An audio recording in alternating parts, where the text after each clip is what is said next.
now Jeff Latas. Well, first I'd like to thank the members of the STAR and Tucson Access and you, Joe, as well, for having this event. This is a great opportunity for us all to witness and to shop and to find the right candidate who's actually going to do the right job for you in Congress. Now, when it comes to doing the right job, you want somebody there that's willing to fight for you, somebody that's willing to fight for your interest and not special interest.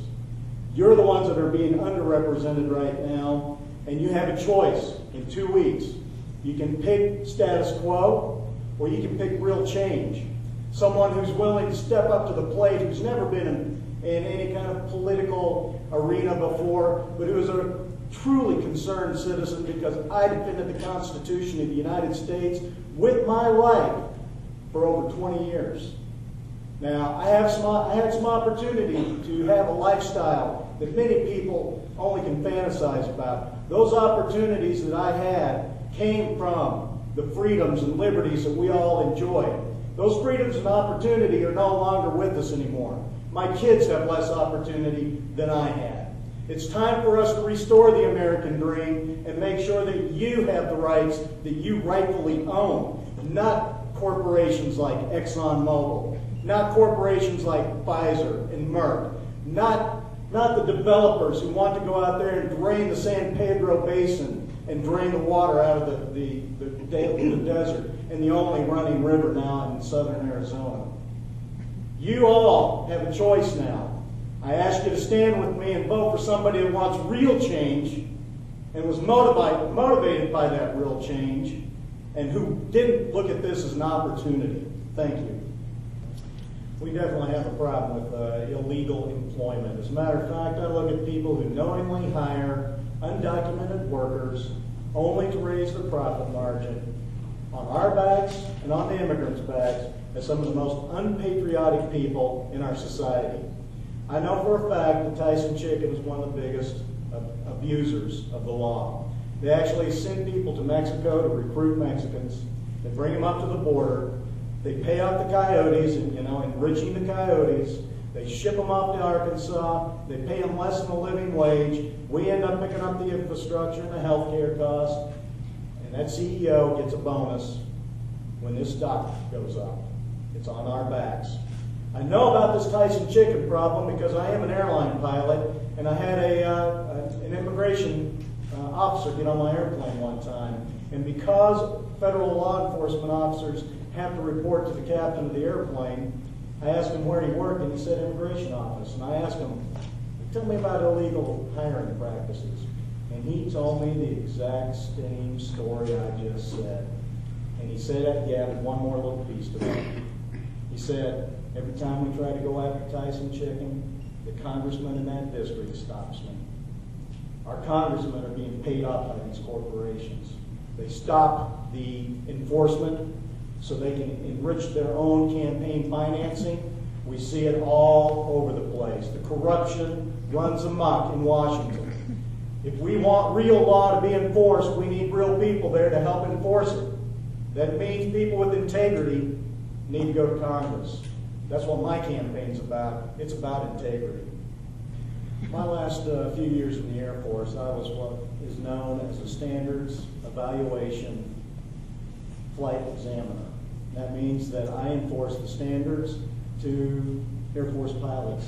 And my last 2 years, it was at a command level where we went around from base to base across the country in order to make sure that you are getting what you pay for in taxes when it comes to pilot quality.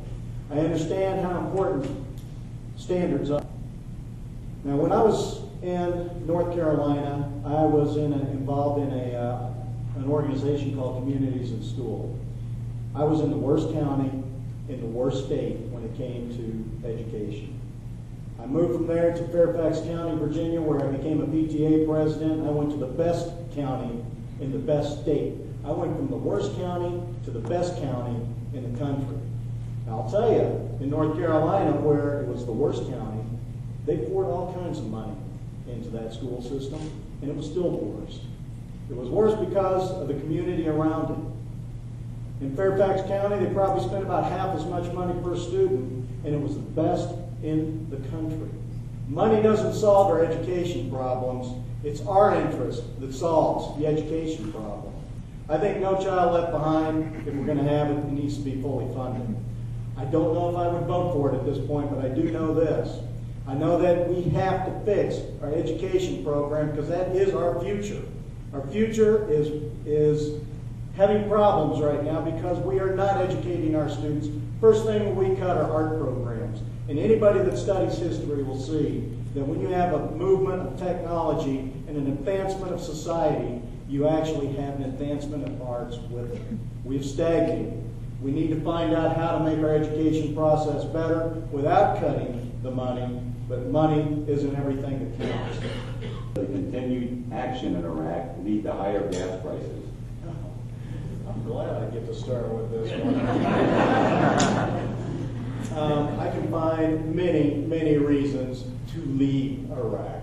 I don't see one single reason to stay except the total destruction that we have put on the people of Iraq.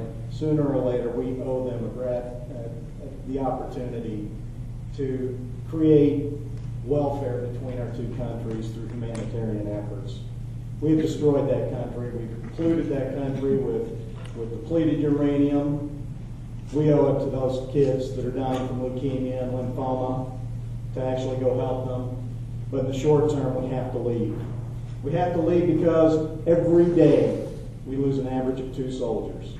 Every day we lose 15 soldiers due to loss of limbs or being blinded. Every day we spend about $250 million in Iraq.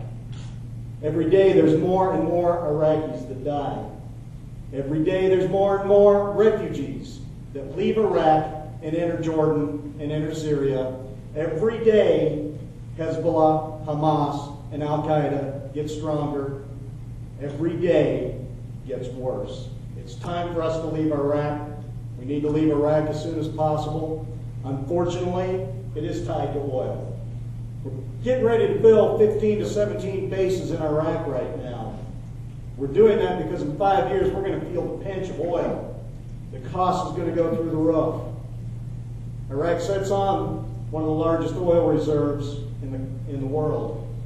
In 5 years we're going to need that oil reserve, and that's what this administration is planning right now.